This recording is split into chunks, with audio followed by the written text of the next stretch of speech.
आज हम बात करेंगे कुछ मल्टीविटामिन्स जो फीमेल अपनी प्रेगनेंसी प्लान करने से पहले 3 महीने लेना शुरू कर सकती हैं, वो आपको क्या फायदे दे सकते हैं। पहली बात, इन प्रीनेटल्स के अंदर इन दवाइयों को, इन मल्टीविटामिन्स को प्रीनेटल्स कहते हैं। प्रीनेटल्स के अंदर जो सबसे डोमिनेंट इंपॉर्टेंट मिनरल होता है या विटामिन होता है वो है फॉलिक एसिड। फॉलिक एसिड ना सिर्फ एक हेल्दी एग बल्कि एक हेल्दी एम्ब्रियो को भी इंश्योर करता है। वो फीमेल जिनकी प्रेगनेंसी नहीं हो रही, अगर वो प्री नेटल्स खाती हैं तो उनकी प्रेगनेंसी के चांसेस बेहतर हो जाते हैं क्योंकि उनके अंडों की क्वालिटी बेहतर हो जाती है। इसी तरह से फॉलिक एसिड जो होता है वो एम्ब्रियो के अंदर बनावटी नकाइस, जिसमें के न्यूरल ट्यूब डिफेक्ट यानी ब्रेन और स्पाइनल कॉर्ड में जो होने वाले डिफेक्ट्स हैं उनको कम करता है। इसमें प्रीनेटल्स के अंदर एक और विटामिन होता है जिसको हम कहते हैं विटामिन डी। विटामिन डी एक बहुत इंपॉर्टेंट विटामिन है जो कि मेल फीमेल दोनों की फर्टिलिटी में बहुत इंपॉर्टेंट किरदार अदा करता है।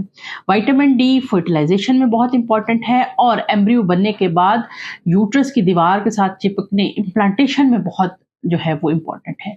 रिकरेंट मिसकैरेजेस के अंदर फॉलिक एसिड और विटामिन डी की डेफिशिएंसी को बहुत ज्यादा नोटिस किया गया है। इसी तरह से आयरन मौजूद होता है इसके अंदर, जो कि फीमेल के अंदर खून की कमी की बीमारी अनीमिया को कम करता है। अनीमिया कम हो, अगर अनीमिया ना हो पेशेंट के अंदर, तो आपकी प्रेगनेंसी का outcome, low birth weight, even बच्चे के अंदर जो बनावटी नकाइस है वो कम हो जाते हैं। प्रीनेटल्स के अंदर मौजूद होता है जिंक, मैग्नीशियम और बहुत सारे और सेलेनियम वगैरह जो कि अंडे और स्पर्म की मेटाबॉलिक फैक्ट्री को एक्टिव करते हैं, जिससे क्या होता है कि उनके आपस में यकजान होने की जो कैपेसिटी है फर्टिलाइजेशन वो बेहतर हो जाती है। फर्टिलाइजेशन बेहतर होगी तो जाहिर है प्रेगनेंसी बेहतर होगी, और फर्टिलाइजेशन जितनी ज्यादा हेल्दी होगी उतना आपका बेबी हेल्दी होगा। एक एसेंशियल फैटी एसिड जिसको DHA या ओमेगा 6 फैटी एसिड कहते हैं, ये बच्चे की आई और ब्रेन डेवलपमेंट के अंदर बहुत जरूरी होता है। अगर इसकी डेफिशिएंसी रह जाए तो ब्रेन प्रॉपर से डेवलप नहीं होता, आई साइड डेवलप नहीं होती, बहुत सारी आई की जो बीमारियां होती हैं वो इस विटामिन की डेफिशिएंसी की वजह से बच्चों में देखने में मिलती हैं।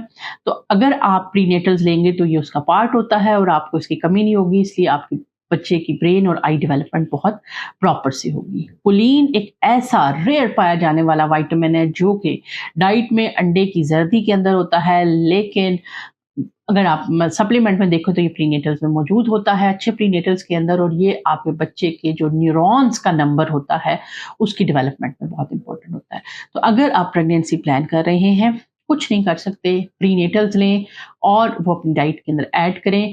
प्रीनेटल्स जो हमारे पास जो प्रीनेटल्स बनते हैं वो दो तरह से बनते हैं। एक न्यूट्रास्यूटिकल होती है जिनको ड्रैप चेक नहीं कर सकती, एक होते हैं फार्मास्यूटिकल जिसकी ड्रैप के अंदर चेकिंग होती है, बी फॉर्म्स होते हैं, रजिस्टर्ड होते हैं। तो किसी ऐसी कंपनी का जो कि प्रॉपरली रजिस्टर्ड हो, या फिर चूंकि हम डे टू डे इसको लिख रहे होते हैं, हमारा क्लिनिकल एक्सपीरियंस होता है कि ये इफेक्टिव है, ये नहीं इफेक्टिव है, और प्रॉपर अगर आप किसी फर्टिलिटी कंसल्टेंट के पास जाएंगे तो वो डेफिनेटली आपको एक ऐसा प्रीनेटल देगा जिससे आपके फर्टिलाइजेशन के, प्रेगनेंसी के और हेल्दी बेबी के जो चांसेस हैं वो बढ़ जाए।